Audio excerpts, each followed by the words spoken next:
ఇప్పుడు నేను చెప్పినట్టు రీసెంట్‌గా మోదీ గారు పదవీ విరమణ చేయబోతున్నారంటూ, అలాగే రిటైర్మెంట్ అవ్వబోతున్నారంటూ కూడా మనకి వార్తలు వినిపిస్తున్నాయి. అవును. సో, అది ఎంతవరకు నిజమంటారు? అంటే ఆయన జాతకం ప్రకారం అంటే నేను మన క్రోమ్ నుంచి ఆన్‌లైన్ నుంచి కొన్ని ఆయన డేట్ ఆఫ్ బర్త్ గాని, ఇట్లా దాని ప్రకారం నేను తీశాను. నక్షత్రం గాని, రాశి గాని. సో, దాని ప్రకారం మీరు చెప్పండి గురుగారు. మన భారతదేశం యొక్క ప్రస్తుత ప్రధానమంత్రి హ్మ్. నరేంద్ర మోడీ గారి డేట్ ఆఫ్ బర్త్ ఎంతమ్మా? డేట్ ఆఫ్ బర్త్ వచ్చేసి గురుగారు, సెప్టెంబర్ ఆయన డేట్ ఆఫ్ బర్త్ వచ్చేసి సెప్టెంబర్ 17, 1950 గురుగారు. అంటే ఒకటమ్మా, ఇప్పుడు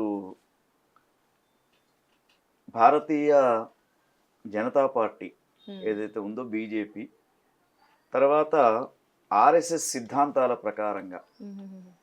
ఎందుకంటే వీరికి ఒక క్రమశిక్షణతో కూడుకున్నటువంటి పార్టీ. అయితే వీరికి ఒక నియమం ఏమిటంటే 75 సంవత్సరాలు క్రాస్ అయితే ఓకే. వీళ్లకు స్వచ్ఛందంగా పదవీ విరమణ చేయాలి వాళ్ళే హుహుహు. అనే ఒక రూల్ ఉన్నట్టు మనకు వార్త ఉంది. వార్తలు వస్తూ ఉన్నాయి. హుహుహు.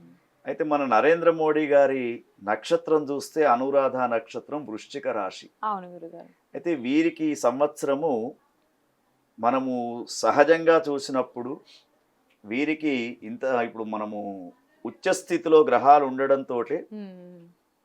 ఇన్ని సంవత్సరాలు వారు మన భారతదేశ ప్రధానమంత్రిగా ఒక వెలుగు వెలిగారు. అవును. తర్వాత ఎన్నో మార్పులు కూడా తీసుకొచ్చారు. అవును. ఇప్పుడు ముఖ్యంగా నిన్న వక్స్ బోర్డ్ ఏదైతే ఉందో అది చాలామంది ఎదురు చూస్తున్నటువంటి విషయం. తర్వాత అయోధ్య రామాలయం కూడా చాలా గొప్ప విషయం. అవును. తర్వాత జ్ఞానవాపి కూడా అతి త్వరలో అది కాశీ విశ్వేశ్వర క్షేత్రంగా మారబోతూ ఉన్నది. హుహుహు. తర్వాత కృష్ణుడి జన్మస్థలమైనటువంటి అది కూడా మారబోతూ ఉంది, ద్వారక. ద్వారక. అదేవిధంగా ముఖ్యంగా భారతీయ సనాతన సంప్రదాయాన్ని కాపాడినటువంటి ఒక మహనీయుడుగా మనం మోడీ గారిని చెప్పుకోవచ్చు. అవును గురుగారు. అయితే ఒకవేళ వాళ్ళ యొక్క సిద్ధాంతాల ప్రకారంగా సెప్టెంబర్ 17కే వారికి 75 సంవత్సరాలు నిండుతాయి.